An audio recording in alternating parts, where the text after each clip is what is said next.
여러분 안녕하십니까? 쫀데리TV의 쫀데리입니다. 구독, 좋아요, 알람 설정까지 부탁드리겠습니다. 지난주에는 굉장히 주식시장도 그렇고 일상생활에서도 그렇고 큰 이슈들이 많았던 것 같습니다. 몇십 년 만에 처음 가장 추운 날이 아마 지난주에 나왔던 걸로 알고 있고요. 아울러서 코로나19 관련해서도 워낙 많은 이슈들이 쏟아져 나왔기 때문에 이렇다 할 어떤 것을 꼬집어서 말씀드리기는 힘들겠습니다만 확진자 수라든지 백신, 치료제 너무나 많은 이슈들이 여러 많은 매체를 통해서 흘러나오고, 아울러서 지난 연도에 잠시 막아놨던 신용대출도 올해 이번 주에 아마 신용대출 다시 좀 재개가 됐고요. 뿐만 아니라 국내에서도 아시겠지만 그 많은 정책들이 좀 쏟아져 나왔습니다. 현재 이제 문재인 정부에서 향후 신재생 에너지라든지 기타 많은 다양한 그 분야의 향후 정책에 대한 방향성도 기재부에서 나왔습니다. 그래서 그런 부분들도 여러 기획재정부 사이트 들어가시면 정부에서 말했던 언급했던 내용들이 다 상세히 좀 나와 있고요. 거기에 주식시장 관련한 이슈도 있고 아닌 이슈도 있겠습니다만, 최근에는 모든 자금들이 주식시장에 들어와서 주식시장 안에서 돌고 또 나가고 들어오고 하고 있기 때문에 아마도 모든 세상의 이슈들은 전부 다 주식시장에서 반영하고 있는 게 아닌가, 이런 좀 생각이 들 정도로 상당히 많은 부분을 주식시장에서 보고 느낄 수가 있다, 이런 생각이 좀 드네요. 거래소가 금요일날 무려 3%, 3.97%, 4% 상승을 했습니다. 포인트는 3152포인트. 제가 주식을 관심 있게 하고 또 주식 투자를 직접 한 지 10년이 조금 넘어가는데, 그렇게 투자한 이후로 이렇게 강한 시장은 정말 없었던 것 같습니다. 오늘 현대품에 대해서 말씀을 드리기에 앞서서 전반적인 시장에 대해서 살펴본다면,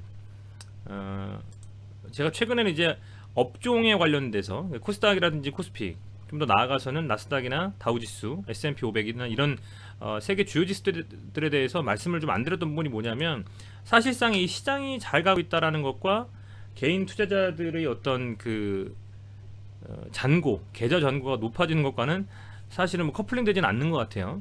이렇게 지금 거래소가 무려 한 3개월째 장대 양봉을 뽑고 있고, 일봉상으로 봐도 굉장히 강하게 상승을 하고 있음에도 불구하고 상당수의 개인 투자자분들은 코스닥의 바이오라든지 여타 좀 테마주에 좀 위주로 매매하셨던 분들은 수익을 못 보신 분들도 상당수 있을 거라고 보고 있습니다. 그래서 이렇게 지금 센 시장에서 나만 수익이 안 나네 하실 수도 있지만, 분명히 주식이라는 것은 이렇게 강하게 가는 시간이 있으면 떨어지는 시간이 있고요. 또 반면에 이렇게 강할 때 못 간 종목들은 이렇게 강한 시장이 좀 지나가고 나서 조정 구간에선 또 다시 빛을 발할 수 있는 그런 움직임이 나올 수가 있기 때문에, 현재는 코스피 위주의 우량주 위주로 가고 있기 때문에 대부분의 개인 투자자분들의 수익이 쉽지는 않을 수도 있습니다. 아마도 바이오나 제약하시는 분들 같은 경우에는요.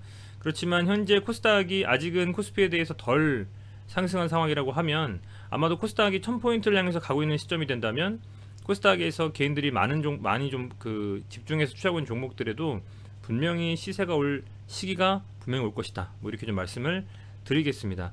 우선은 이번 주엔 좀 말씀드리고 싶은 내용이 많은데, 우선은 제가 그동안에 말씀드렸던 셀트리온 삼형제, 그리고 현대약품, 오늘 또 시젠도 좀 말씀을 드릴 거고요.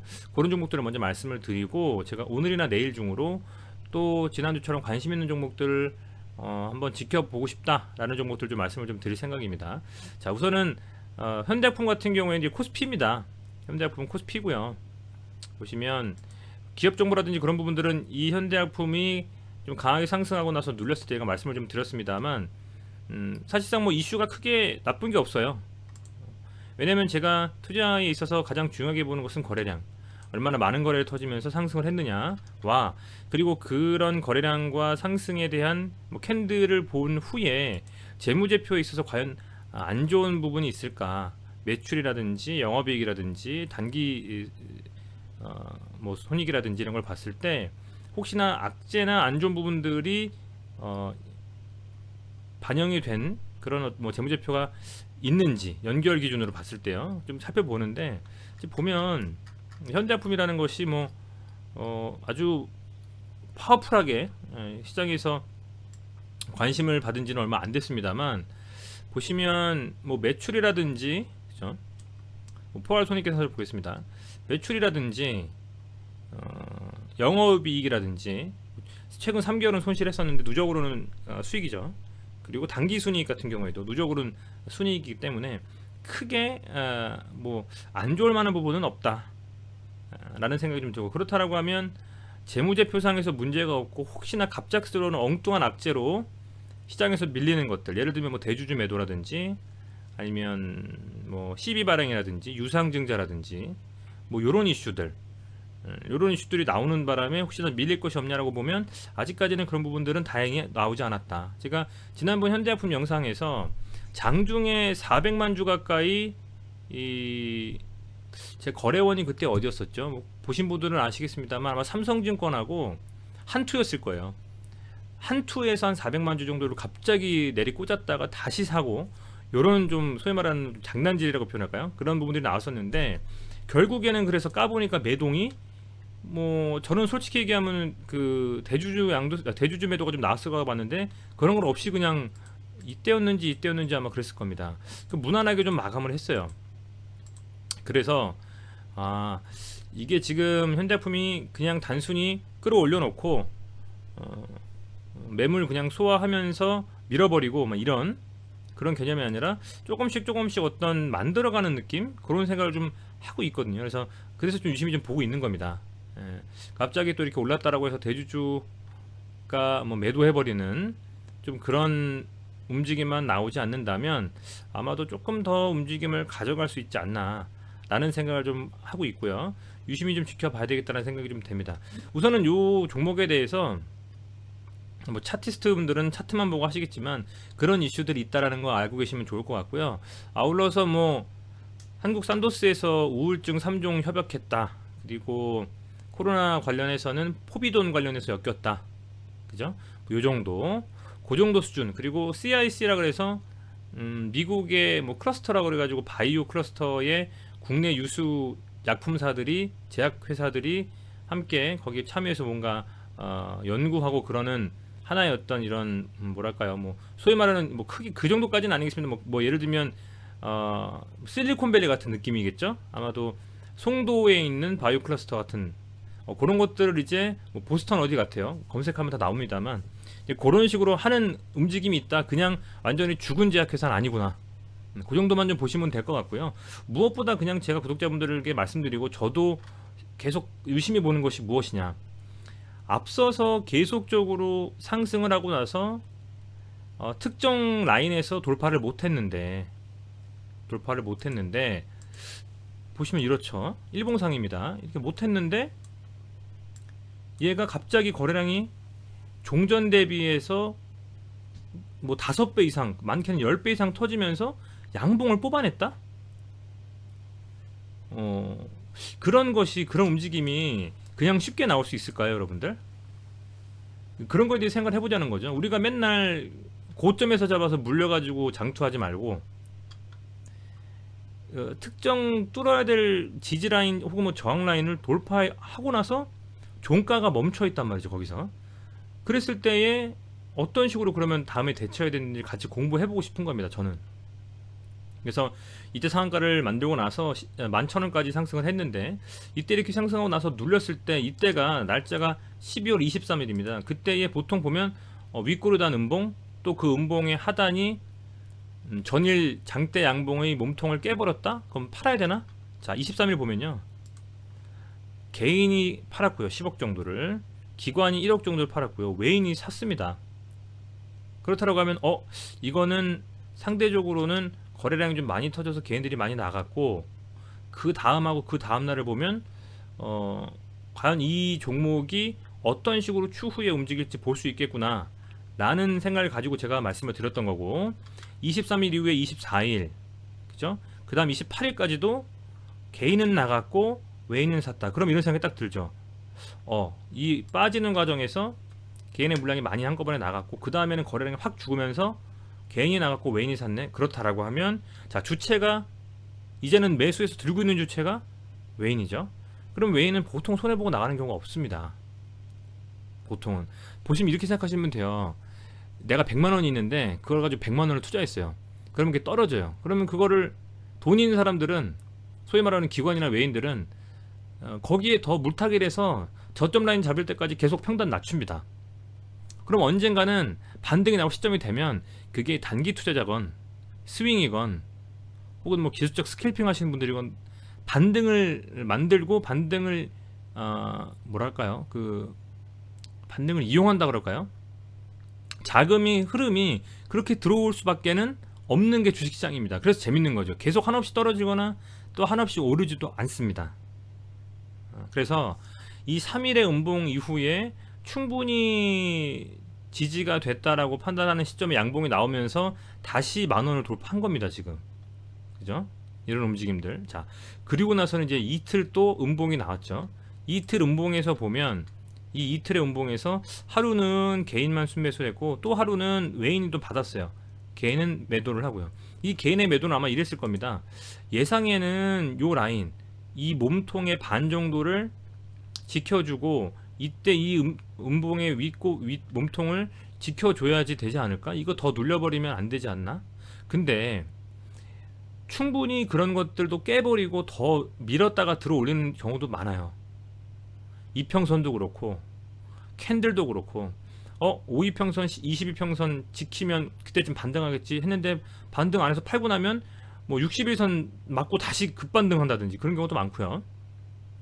그래서 이 음봉에서는 거래량이 완전히 죽으면서 지금 현재 이 음봉은 1차적으로 보면 첫 번째 지지라인이라고 생각을 했었던 요 라인 9,100원 정도는 깼고요.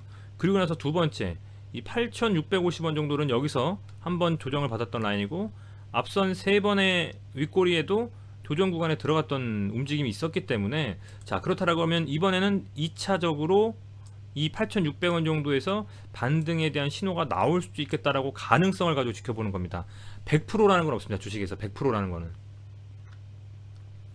100% 반등한다? 그래서 비중을 100% 실어버린다? 또 눌릴 수도 있어요. 아무도 몰라요. 지금 뭐 소위 말하는 지금 개미 투자자분들 말고 슈퍼 개미라 그래서 수백억 있으신 분들도 그때그때 대응하시고 하시는 거지, 뭐 기관 투자자 애널리스트도 마찬가지고요.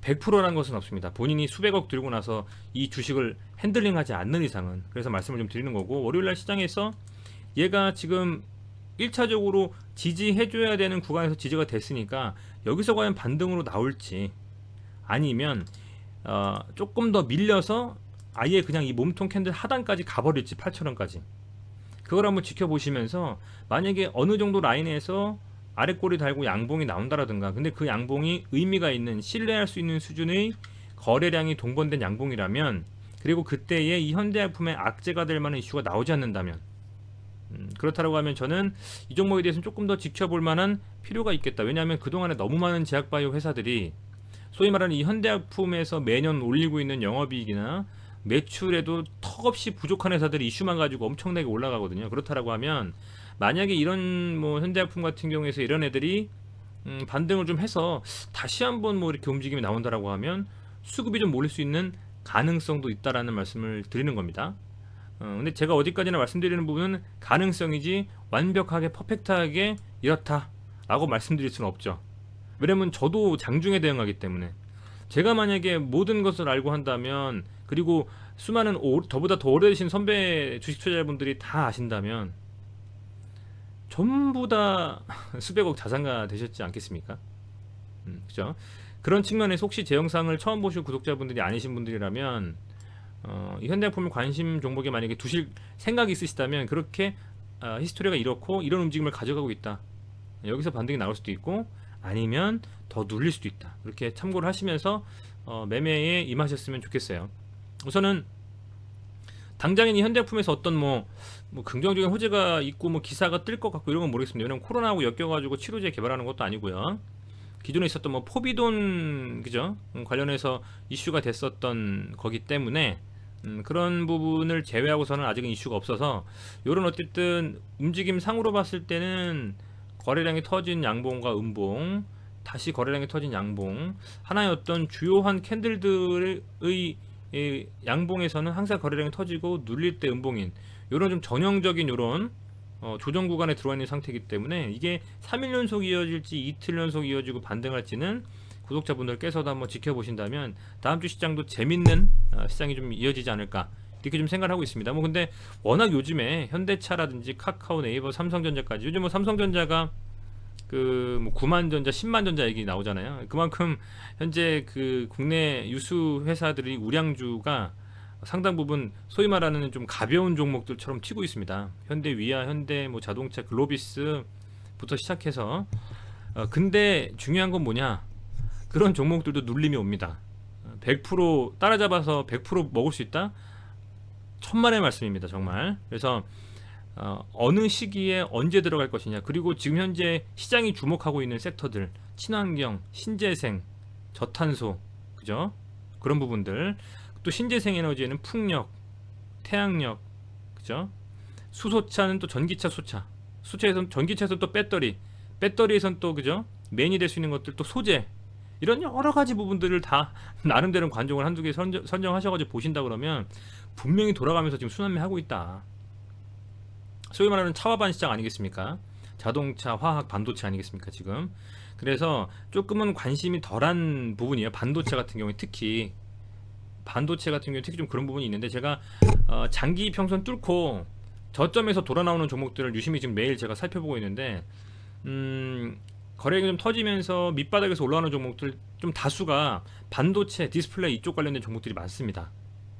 그래서 그런 부분들도 뭐 하나씩 좀 말씀을 드려볼까 하는데요. 어찌됐건 구독자분들께서 관심 있는 종목들 위주로 말씀을 드려야 좀 많이 보시기 때문에, 솔직히 말씀드리면 뭐 이런 종목들을 말씀을 드리고 있지만, 어찌됐건 뭐 이런 상황에서 현대제품은 현재 이런 지점에 와 있고, 아까 말씀드린 것처럼 그런 식의 움직임이 나올 수 있으니까 참고하셔가지고 관심 있게 보시면 재밌는 모습 좀 다음 주에는 볼 수 있지 않을까 생각이 좀 됩니다. 네, 어쨌든 뭐 주말인데요. 너무 주식 생각만 하지 마시고 편하게 좀 쉬시면서 가족들과 함께 건강한 식사 하시고 즐거운 주말 보내시면서 좀 스트레스 좀 푸시는 한 주가 되셨으면 좋겠네요. 시청해주셔서 감사드리고요. 오늘 저녁도 그리고 내일 오전 오후도 성의 있는 영상 만들어서 구독자분들께 전달하도록 하겠습니다. 매번 시청해주시고 좋아요, 구독, 또 댓글까지 주셔가지고 진심으로 감사드립니다. 앞으로도 많은 응원 부탁드리겠습니다. 고맙습니다.